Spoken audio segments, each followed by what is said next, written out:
asalaamaaleykum mbooloo mi ñu ngi nuyu ñëpp ñu fi teew tey dans le cadre de cette rencontre éminemment importante ci Yoff di nuyu acteurs sportifs yëpp ñu wax ne bés bi mën nañu wax ne ñu ngi ko doon xaar lu yàgg donc li ñu fi dajale mbooloo mi et je pense que tey jii loolu moo jar a wax bu ñu xoolee autorités yi fi teew yëpp maanaam président Frey Yoff yaa ngi fi le président de la renaissance sportive de Yoff mu ngi fi le partenaire JS Sport mu ngi fi la renaissance sportive de Yoff avec son comité directeur ñu ngi présent ak l'ensemble des acteurs sportifs yi nga xam ne dañuy yëngatu ci Yoff lu mel ni zone 6 lu mel ni les ASC ñoom ñëpp teew nañu ci rencontre bi waaw tey nag boo leen ma ko mayee man en tant que vice-président de la RS Yoff damay wax rek solo ndaje bi tey nga xam ne moo ñu fi indit renaissance sportive de Yoff depuis quelques années avec le nouveau staff qui est en place dafa am benn politique sportive boo xam ne dañ ko tëral teg ko ci benn stratégie boo xam ne depuis 3 ans ñu ngi ciy xalaat di ko dérouler ci stratégie boobu ci lañ waxoon ne li ñuy def tey jii lu mel ni partenariat yoo xam ne dañ koy signer ak ñoo xam ne wax dëgg yàlla seen expérience dans le domaine du football mais de manière générale dans le domaine sportif kenn dootu ko naatable tey jii nag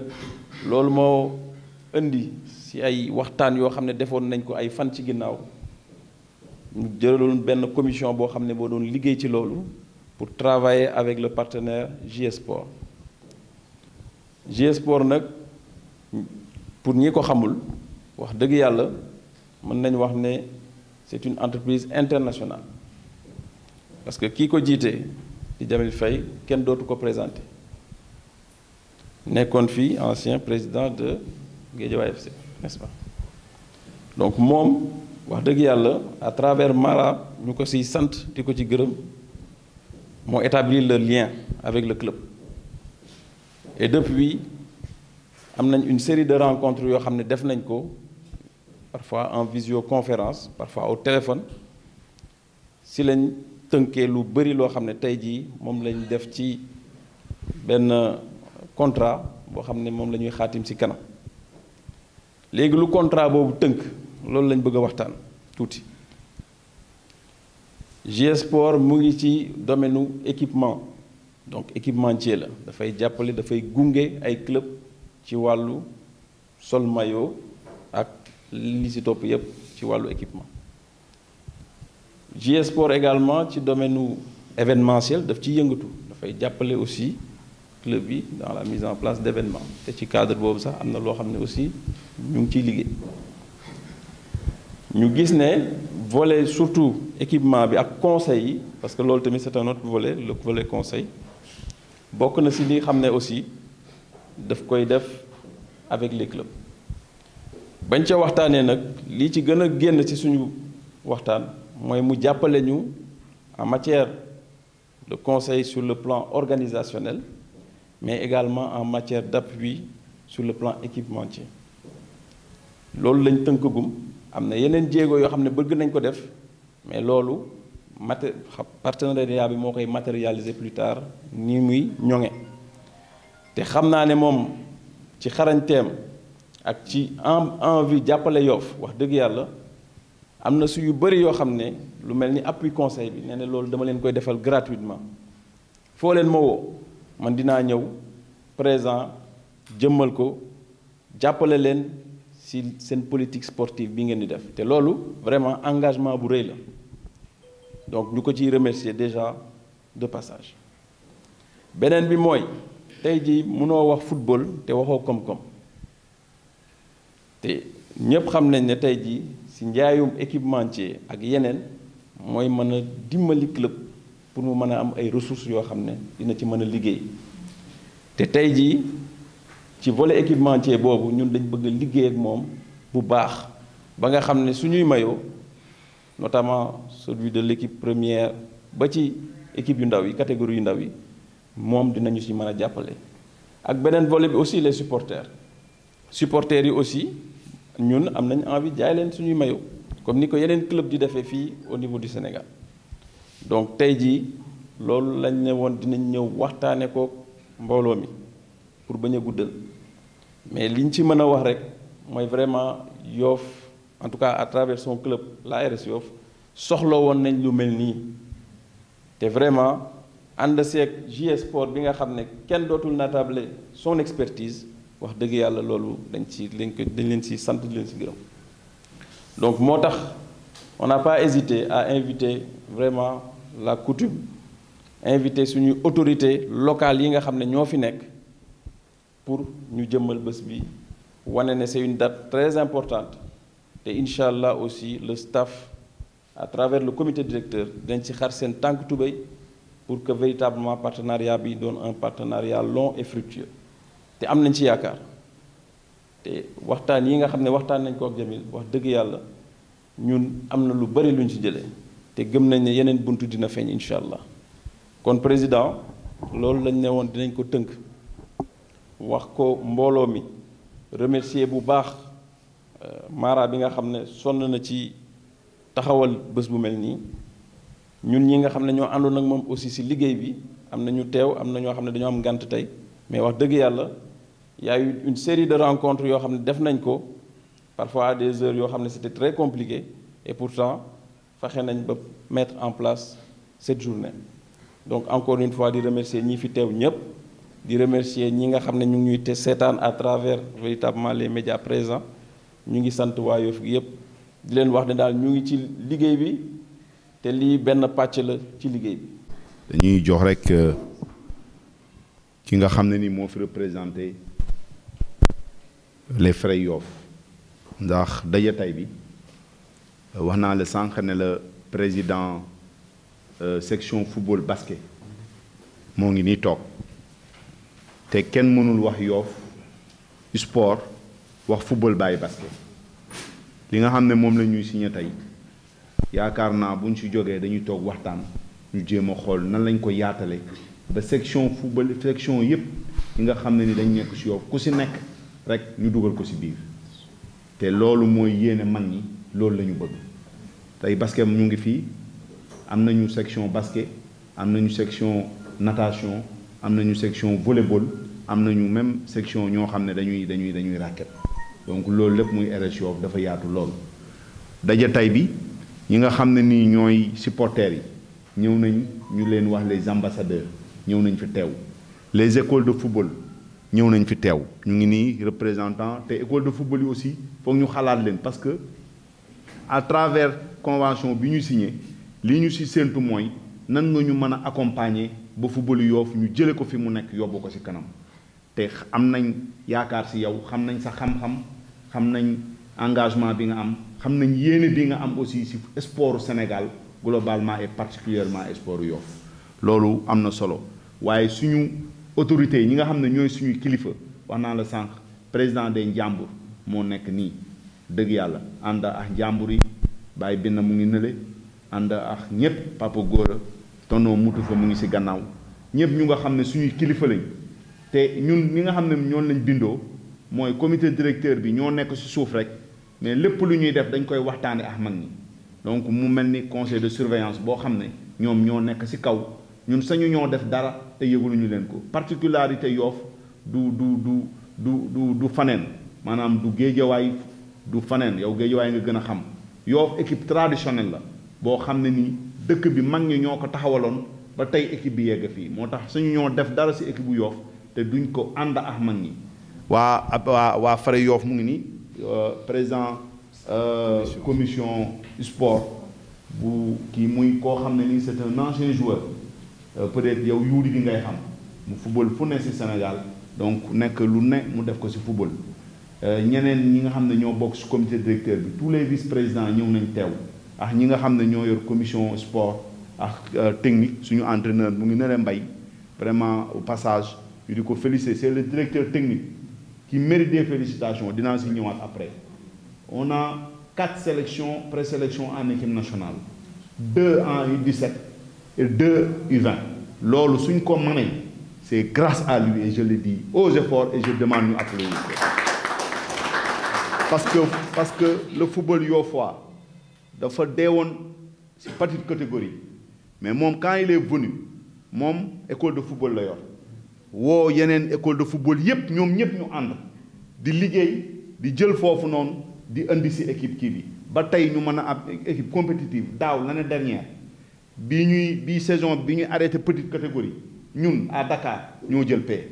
suñu petite catégorie moo jël paie depuis daaw amuñu défaite bu ñuy football même ak junior bi sax presque kenn du leen gagné équipe junior aussi vraiment mu taxawal ko loolu méritam la ak ñi nga xam ne c'est des encadreurs ñoom ñëpp ñu ngi ci gannaaw yore école de football ak ñëpp parce que école de football dafa commencer développer waat Yoff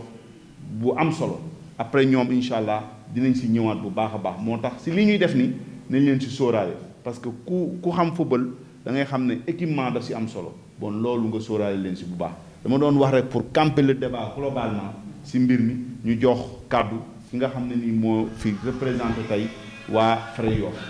Yoff ni mu tëddoo xam nga ko dafa am coutume boo xam ne dafa am Fray Yoff am Njàmbur Yoff am Mag Yoff donc muy ñi nga xam ne ñoo yilif dëkk bi donc taxaw jaraaf yi tey représenté nañ ko fi représenté nañ fi ñëpp donc ma jox kàddu gi. maa ngi nuyu ñëpp di leen sant di leen gërëm affaire bi tax xaw nañu bett mais comme sport la aussi mënuñu woon lu dul ñëw quoi comme Ndiambé l'a dit signature bi ñu war a def ak GS Sport je crois que c'est venu à son heure quoi parce que Yoff vraiment soxla woon na li depuis parce que espoir de Yoff du équipe boo xam ne bii équipe bu ndaw la parce que am na fi ñoo xam ne ñi man bi may nekk xale mu ngi ci salle bi ku mel ni grand bëri bind na mu tudd daay bind na seetaan naa ko donc bi ma koy seetaan xale laa te léegi man bokk naa ci ñi nga xam ne ay mag lañu léegi donc comme ni ko kii waxee renaissance je crois que lii c'est une chance boo xam ne bii dañ ciy jéem a téye quoi ngatamu ci parce que comme ni ñu ko waxee équipement moom mënul football mënul dem sans équipement et que wax dëgg yàlla comment dire encore équipe bi daal soxla na ko daal en quelque sorte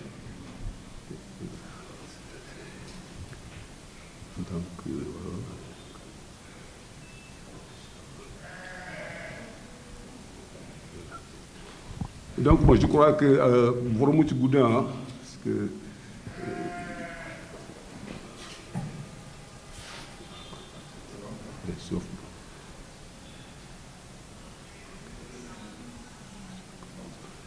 donc comme ni mu ko waxee rek il faut que discipline yi par exemple les autres disciplines voilà loolu laa bëggoon wax les autres disciplines ñu jëm leen boole ci biir partenariat bi pour que ñoom aussi ñu sentir seen bopp quoi loolu daal la mu ci bëgg wax comme dafa xaw a gàtt quoi. Jaraaf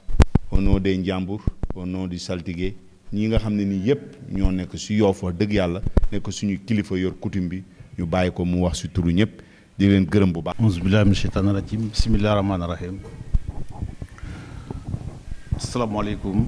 maa ngi nuyu ñëpp ku si nekk ci turam ak santam di fas kenn yëkk kaddu gi di kaddu Jaraaf Seen di le chef de village ak El Hadj Babacar Mbengue di président conseil de notable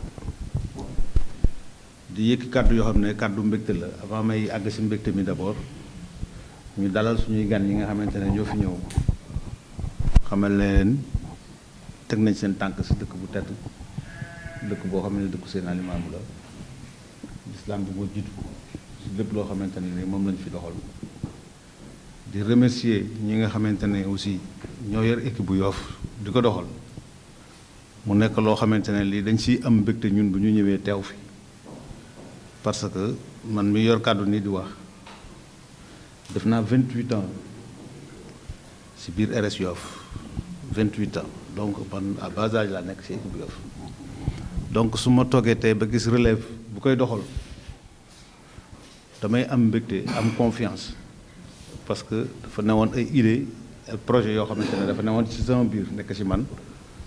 donc su ma gisee continuité bi di ko wéyal dama ci am mbégte lu dul di leen ñaanal fi ngeen bëgg a yóbbu équipe bi te ñun ñu bëgg ko ñun ñëpp parce que dëkk bi bu leen xalaat ne dañu toog rek di xoole à tout instant bu ñu gisee résultat dañuy lire di seet fan la RS Yoff toll donc lu ñu ñor la di leen xamal ni toll nañ ci sport foo xamante ne fii actuellement tey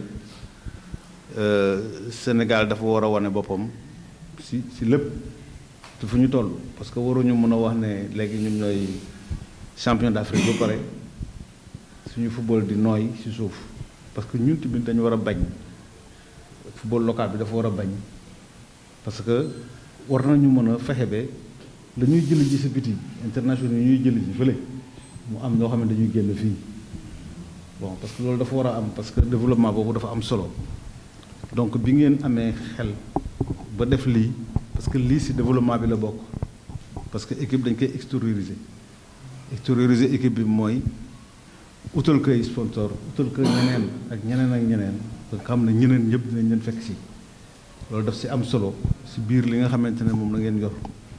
parce que sport dafa yaatu et puis noonu ngeen bëgg regrouper aussi section yi aussi dafa am solo parce que effigie RS Yoff dañ ko war a gis partout natation basket et partout fu ñu gestu rek dañu war a gis effigie bi ñu xam ne lii mooy RS Yoff boo ko séen rek da nga koy xàmmee ba xale yu ndaw yi nga xamante ne dañ ci jàng di ko gis bu ëllëgee loolu rek la ñuy xam dafa am solo parce que yéen ñuy toog fii ñëpp bu ñu leen waxoon meilleur Real yéen a koy xam ne yéen ñëpp koy xam ak i Barcelone bon nag ñu war a xam nag ñun bi ñu moom dañ ko war a bëgg fokk ko ku si nekk boo ko solee rek tu dois te sentir fier bon di leen xamal ne bëgg nañu lool si li nga xamante ne moom ngeen nas nii du ko def ñu leen si ñaanal mu am réussite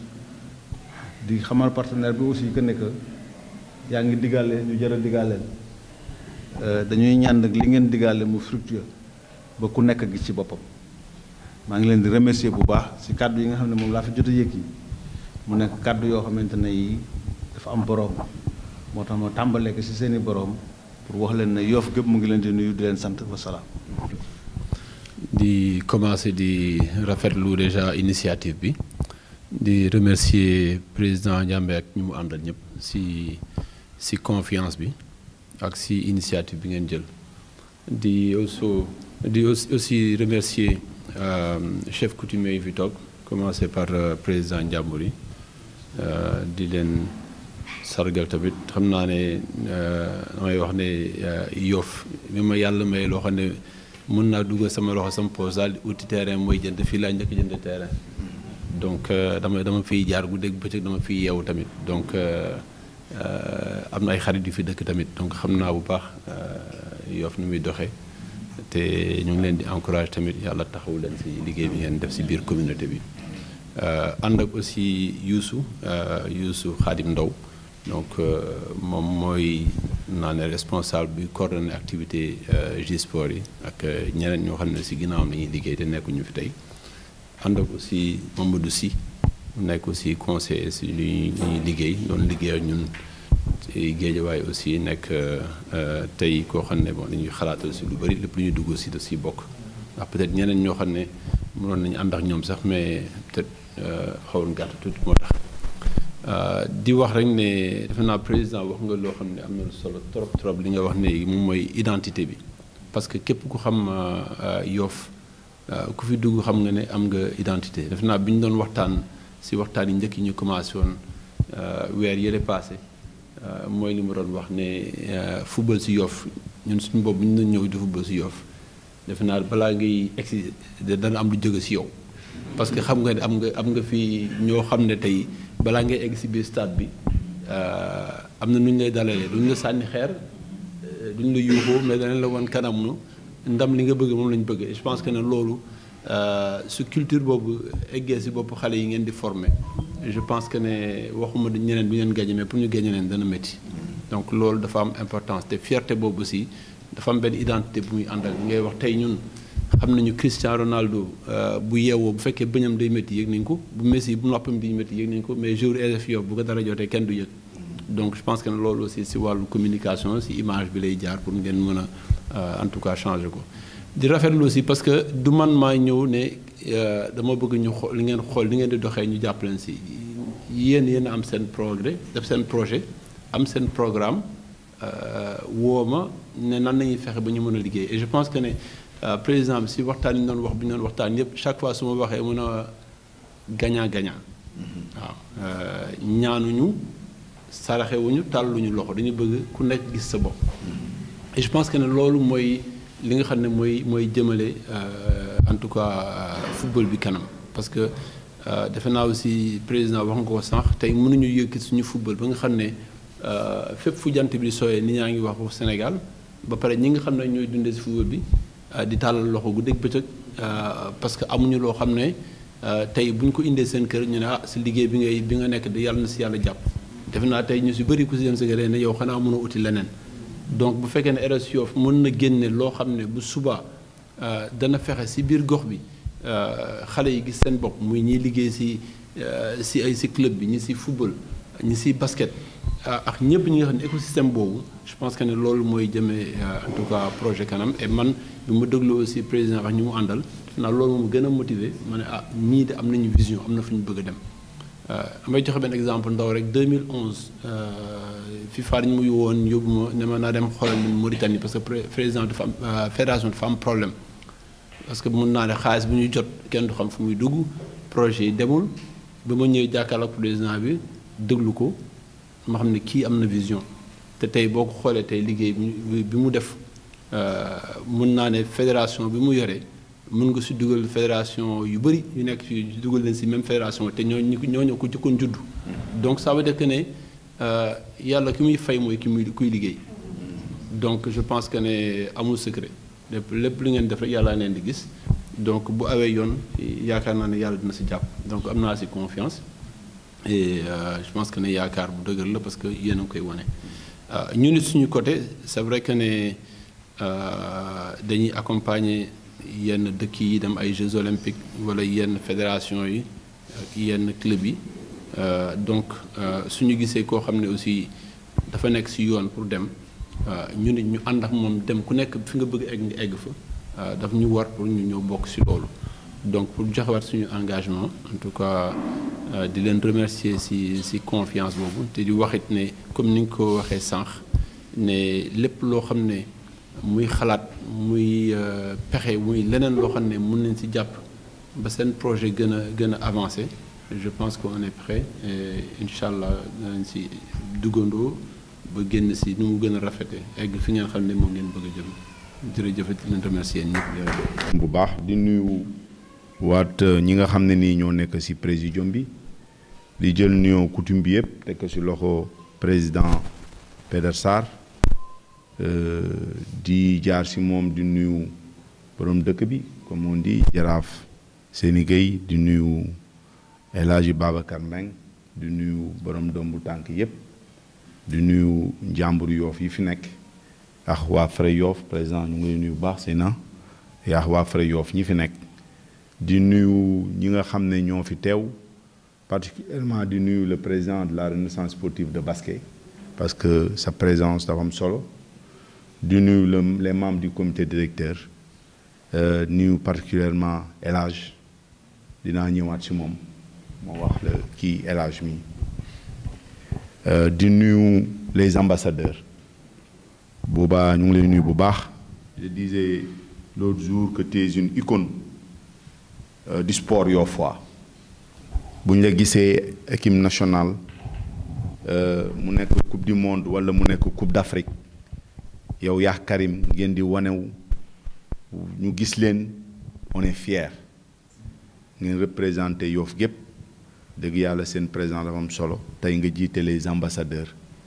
ñu respecté la bu baax ci football bi xam na yow yaay kan ak même le nawetaan donc dañ lay particulièrement nuyu bu baax di la encourager à travers yow ñu lay remercier les ambassadeurs.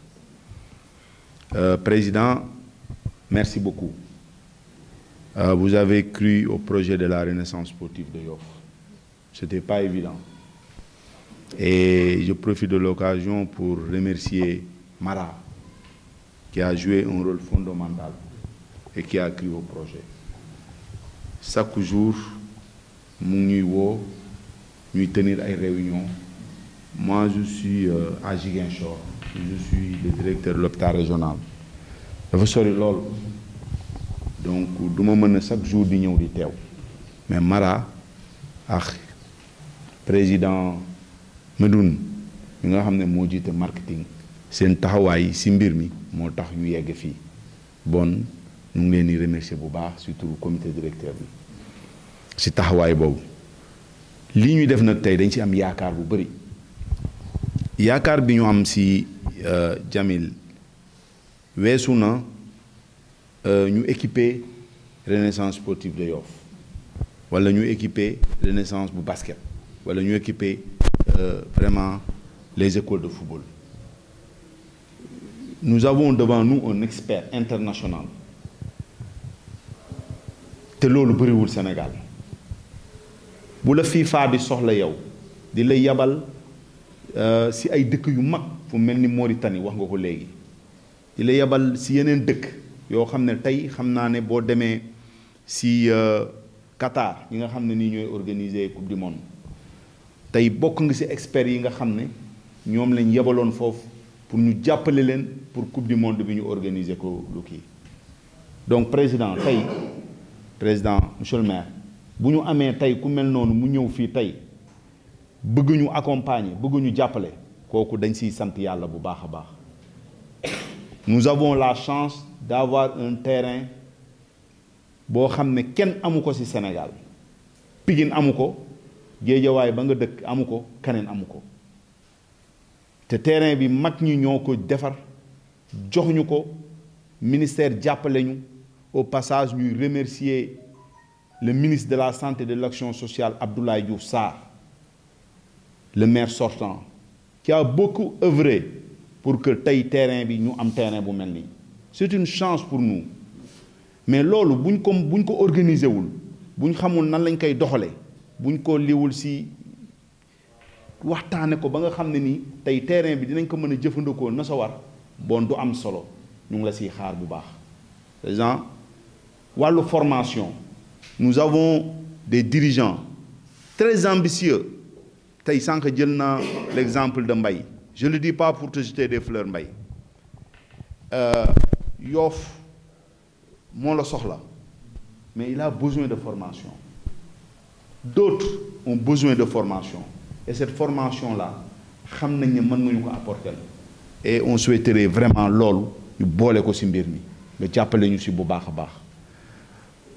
orienté ñu pour suñu terrain bi lépp loo xam ne dafa war a mën a indi koom-koom ci dëkk bi nga jàppale ñu ci lii lu ndaw la rek loo xam ne wàllu équipement ci lii ñu war a ànd wax naa la ko sànq nous avons la chance cette année d'avoir 4 présélectionnés en équipe nationale mais loolu du lu ndaw équipe yi bëri nañ fi on a 2 présélectionnés en U17 et c'est de très bons joueurs on a 2 présélectionnés en U20 et c'est de très grands joueurs ñooñu bu ñu leen jàppalee bu ëllëgee Yoff war naa mën a am jaay joueur depuis l'avènement de la Renaissance sportive de Yoff amaguñu jël joueur jaay ko lu dugg ci lii bi te Yoff li fi nekk ci ay joueurs li fi jaar ci ay joueurs El Hadj a ngi nii c'est un ancien joueur excellent joueur sànq wax naa ci li nga xam ne moom la ñu am ci U17 yi gis nga moom nu mu doon def El Hadj il aime tellement la petite catégorie dafa ñëw mu ne man maay président l'équipe cadette bu équipe bi di football dafa leen jëm jëndal orange jëndal leen nu naan le meilleur joueur de chaque match moom moo koy primé c'est extrêmement important merci El Hadj je pouvais pas en passer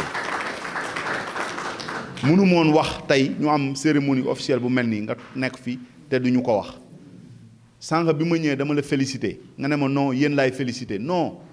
yow la ñuy féliciter yow avec les encadreurs du Yoff. Ce que nous avons bu leen ko xeeb même si demain ñu ngi ñaan yàlla ñu retenir leen même si on les retient pas c'est une victoire du football yoffois. Donc c'est la formation moo def loolu la petite catégorie les écoles de football donc ñu jàpp si bu baax président nga jàppale équipe yi équipe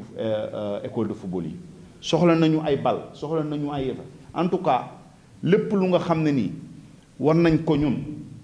si wàllu projet bi dinañu ko def ànd si ak mag ñi ba Yoff weesu fii parce que Yoff mérité na lu raw lii Yoff mérité na lu raw lii je disais tout à l'heure à mon aîné Seyna il faut que ñëpp jàpp ñu xam ne Yoff du Grand Yoff du yeneen lii Yoff c'est un village traditionnel boo xam ne bi ñu commencé football yàgg na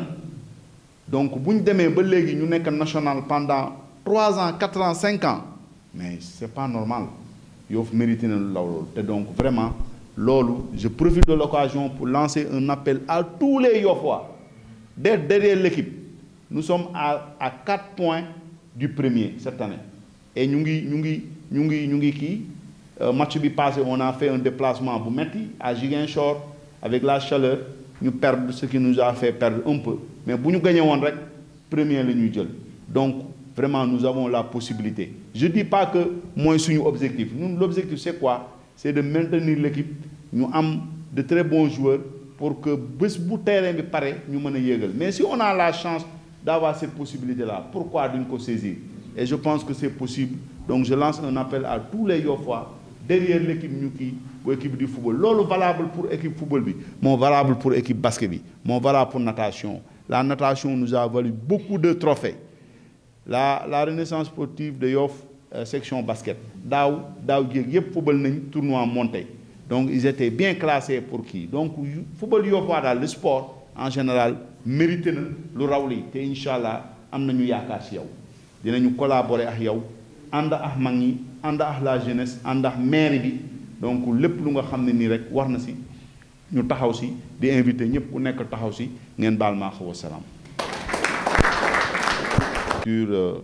du contrat de partenariat entre la Renaissance sportive de Yoff et la structure J-Sport dirigée par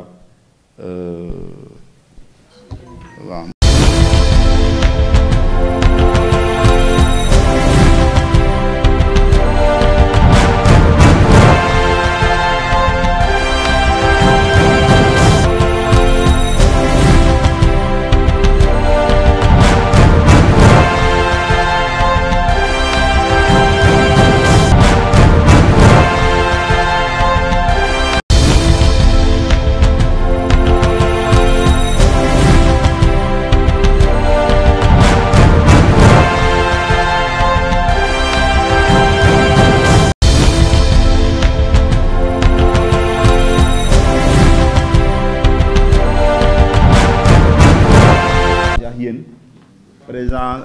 partagé ko ak ñëpp partagé ko ak frère Yoff pour que vraiment que Yoff gépp xam li ñu def tey incha allah may bi buñ ko defaree ba pare dinañ ñëwaat présenter ko waa Yoff yëpp incha allah def lancement ñu commencé si kilifa yi si jaraaf seeni ngay la ñu commencé dañu ànd ak yéen dem jox ko mayoom dem si ñi nga xam ne ñëpp ay ndombu tànk lañ ñu jox leen seen maillot dem si monsieur le maire jox ko maillot dem si ki nga xam ne nii il nous a beaucoup soutenu et il continue à nous soutenir le ministre maire Abdoulaye Diouf Sarr jox ko maillot suñu autorité yëpp ku nekk ñu jox ko maillot jox le président des Fray après nag ñu commencé la vente si kii bi mais ñooñu ñëpp incha allah ku si nekk dinañ ko jox maillot bu nga xam ne waa RS Yoff ñooy gàddu charge yooyu si ñooñu xam ne ni kii mais ngeen xam ne partenariat bi incha allah gagnant gagnant lay nekk te bu soobee yàlla ku nekk dina si gis sa bopp ngeen baal ma xaw a salaam ma joxaat kii imam mu ñaan di gërëm bi ne bu muy def dernier match junior di jeexal junior mu ñoom si saar yi c'est lay door def sama premier match donc kon fii moom moo fi doyen bi moom moo fi doyen bi mënu woon a wax sax mu wax mais nag damay sant yàlla daal parce que lii c'est quelque chose qu'on attendait beaucoup Espoir de Yoff lii dama daan wax ne au début maam Issa bu ñu doon président football ñu doon président section tey moo ñëw toute une section parce que Yoff y a le football basket volleyball handball tey dafa mel ni man yàlla dafa ma jox dëgg ci mbir moom si vous vous rappelez je crois que président am na benn assemblée générale maa ngi koy wax est-ce que leen jël sport yéen ñu dugal ko ci biir donc il est venu à son heure damay wax alhamdulilah rabbil alamin mu laa toonoo gën a kontaan sax tey jii fii xam ne mooy place su Ma Ibra Gueye ñu am fi benn boutique boo xam ne mooy boutique de RS Yoff waaw ñu di fi jaay article yëpp comme les pays européens ni ñuy def di jaay seen article baax ne cap tout on vend ça moo te ñaan nañ ko yàlla daal ñu ubbi benn magasin bi xam ne fii mu doon la boutique du club de Yoff waaw kon dama siy sant yàlla dama bëgg trop si mbir mi parce que dama ko doon liggéey pour Ningaañ équipe quartier dama ko doon liggéey kii xam ne li may wax naa nañ leen ubbi la boutique gu ASC mu jaay article ñuy jaay supporters yi kon tey su ma toogee espoir de Yoff def lii non je sais pas xam fu ngeen ma mais nag ça se voit parce que man bi ma demee espoir de Yoff Almadi boobu la tuuti la damay góolu ñu naan kii ñu mu tuutee nii benn kalam baay bi na ni ma tuuti bi mën naa góolu donc boobu ba léegi jóguma si espoir de Yoff espoir de Yoff laa gënoon a privilégié que nawetaan espoir de Yoff laa gënoon a privilégié que nawetaan kon espoir bi ñëwee rek man li ma doon kaas si ginnaaw yëpp lii la pour ñu jóge fi ñu nekk pour dem benn étape tey sant yàlla bii sa sëriñ bi ñëwee kon ni ñuy ñaanal yàlla mbir mi ni ñuy dox nii tey yàlla ñu si yàlla may ndam et je sais que nee na Yoff lii ils vont apprécier waaw Chita li may wax Chita ngi ne rek parce que moom tamit j'étais toujours derrière lui di ko jàppale tout le temps fu mu nekk si basket bi si tout le temps man je suis sportif daal en quelque sorte donc soyez les bienvenus monsieur Jamil Faye kontaan naa trop mënu ma ko mesurer man nag lii sax kii bii nii le président Birane moo ma interpellé ci décès bi na ma 16h na nga dem am na benn kii bu ñuy def foofu donc c'est ça ma yu war a son présence ak son présence yu war naa mën a présence parce que je suis un ancien de Almadi waaw yàgg football si àll si Yoff donc kontaan naa lool kon nag di wax di ñoom ñëpp ñuy wax alhamdulilah rabil alamin di sant yàlla parce que maa ngi équipe maa ngi koy suivre tout le temps Mbaye ngi nii dama koy envoyé toujours chaque match bu jeexee danaa ko envoyé un texto mu lire ko encouragé ko wan ka ne ko maa ngi lay jàppale si ginnaaw ak si biir yëpp kon nag ñun ñëpp nañu wax alhamdulilah rabil alamin di sant yàlla bi affaire bi ñëwee à son heure waaw ñu delluwaat di ñaanaat yàlla di defaat fatiha ñetti yoon salaatul fatiha ñetti yoon bu ñu paree ñu tëj